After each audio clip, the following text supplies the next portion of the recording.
सूची बोले, हे शौनकादिकों, इसके उपरांत अब मैं शुद्ध और कैवल्य मुक्तिदायक संसार के दुख छुड़ाने में औषधि रूप शिव गीता रत्न को शिव जी के अनुग्रह से वर्णन करता हूँ।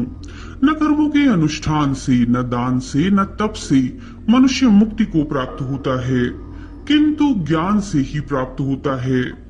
आगे शिव जी ने दंडक वन में श्री रामचंद्र जी को जो शिव गीता उपदेश की है वह गुप्त से भी गुप्त है, जिसके श्रवण मात्र से ही मनुष्य मुक्ति को प्राप्त होता है। जो पूर्व काल में स्कंद जी ने सनत कुमार जी से वर्णन की थी, वह मुनिश्रेष्ठ सनत कुमार व्यास जी से कहते हुए व्यास जी ने कृपा करके वह हमसे वर्णन की और कहा भी था कि यह गीता तुम किसी को नहीं देना। हे सूत पुत्र, ऐसा वचन पालन न करने से देव क्षुभित होते हैं और श्राप देते हैं। हे ब्राह्मणों, तब मैंने भगवान व्यास जी से पूछा कि हे भगवान, सब देवता क्यों क्षोभ करते हैं, क्यों श्राप देते हैं, इसमें उनकी क्या हानि है जो वे देवता क्रोध करते हैं। ये सुनकर व्यास जी मुझसे बोले, हे वत्स, तू अपने प्रश्न का उत्तर सुन। जो ब्राह्मण नित्य अग्निहोत्र करते हैं और गृहस्थाश्रम में रहते हैं, वही सब फलों को देनहार देवताओं को कामधेनु हैं। भक्ष्य भोज्य पान करने योग्य जो कुछ पर्वों में यज्ञ किया गया है, सो हवि द्वारा अग्नि में आहुति दी गई है, वह सब स्वर्ग में मिलती है। देवताओं को स्वर्ग में इष्ट सिद्धि देने वाला और कुछ नहीं है। जैसे गृहस्थी पुरुषों को दुही गाय ले जाने से केवल दुख ही होता है, इसी प्रकार ज्ञानवान ब्राह्मण देवताओं को दुखदाता ही है, कारण कि वह कर्म नहीं करता। इस कारण इसके विषय भार्या पुत्रादि में प्रवेश करके देवता विघ्न करते हैं। इससे किसी देहधारी की शिव में भक्ति नहीं होती, इस कारण मूर्खों को शिव का प्रसाद नहीं मिलता।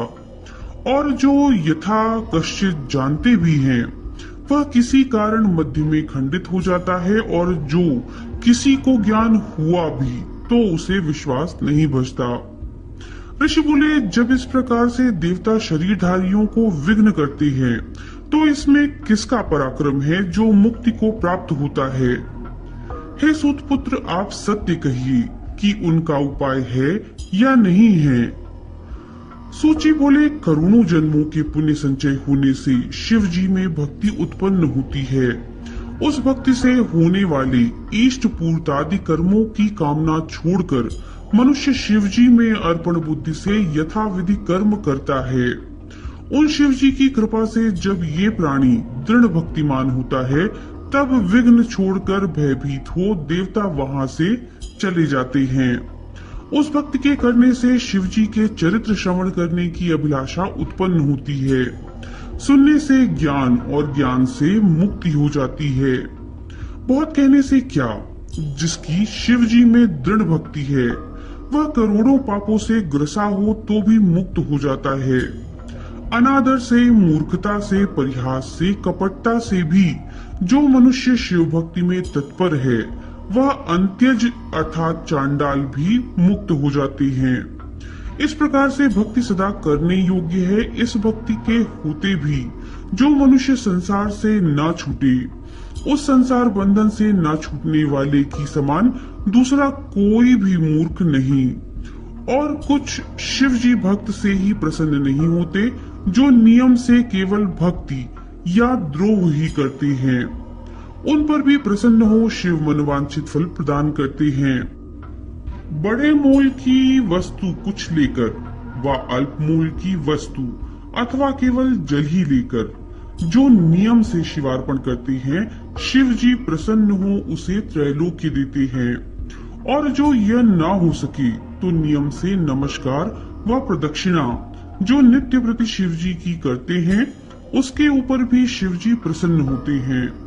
और जो प्रदक्षिणा करने में भी असमर्थ हो, केवल मन में ही शिव जी का ध्यान करे, चलते बैठते में जो उनका स्मरण करे, उसकी भी अभीष्ट पदार्थ प्रदान करते हैं।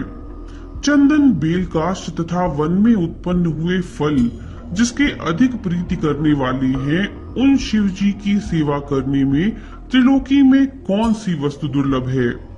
वन में उत्पन्न हुए फल मूलादि में शिव जी की जैसी प्रीति है, वैसी ग्राम नगर के उत्पन्न हुए उत्तम उत्तम फल मूलों में नहीं। जो ऐसे देवता को छोड़कर अन्य देवता का भजन करते हैं, वह मानो गंगा का त्याग करके मृग तृष्णा की इच्छा करते हैं। परंतु जिनको करोड़ों जन्मों के पाप चिपट रहे हों, उनका चित्त अज्ञान अंधकार से आच्छादित हो रहा है, उनको शिव जी की भक्ति प्रकाशित नहीं होती। काल देश स्थल का कुछ नियम नहीं है, जहाँ इसका चित्त रमे वही ध्यान करें। शिव रूप से अपने आत्मा में ध्यान करने से शिव की ही मुक्ति को प्राप्त हो जाती है। जिसकी आयु बहुत थोड़ी लक्ष्मी से भी हीन हो और शिव जी की एक अंश रूपी सार्वभौम पद युक्त मैं राजा हूँ ऐसे अभिमान से कहने वाले को वंश सहित संहार करते हैं। जो संपूर्ण लोक का कर्ता तथा अक्षय ऐश्वर्यवान पुरुष भी अभिमान रहित हो, जो शिव शिवोहम इस प्रकार से कथन करते हैं, उसको शिव जी आत्मस्वरूप के तदात्म्य भोगी अर्थात शिव रूप ही कर देते हैं। हे ऋषियों, जिस व्रत के करने से प्राणी के धर्म अर्थ काम मोक्ष यह चारों पदार्थ हस्तगत होते हैं, मैं वह पाशुपत व्रत तुमसे वर्णन करता हूँ। विरजा नामक दीक्षा को करके विभूति और रुद्राक्ष को धारण कर वेद सार नामक शिव सहस्त्र नाम को जप करते हुए इस मानव शरीर को त्याग कर शैव शरीर को प्राप्त होने पर लोक का कल्याण करने वाले भगवान शिव प्रसन्न होकर तुमको दर्शन देकर कैवल्य मुक्ति देंगे। जब श्री रामचंद्र जी दंडकारण्य में वास करते थे, तब अगस्त्य जी ने उन्हें वह उपदेश दिया था, वह मैं तुमसे कहता हूँ, तुम भक्ति युक्त होकर के श्रवण करो। तो भक्तों, ये था श्री शिव गीता का प्रथम अध्याय। नमो नारायण।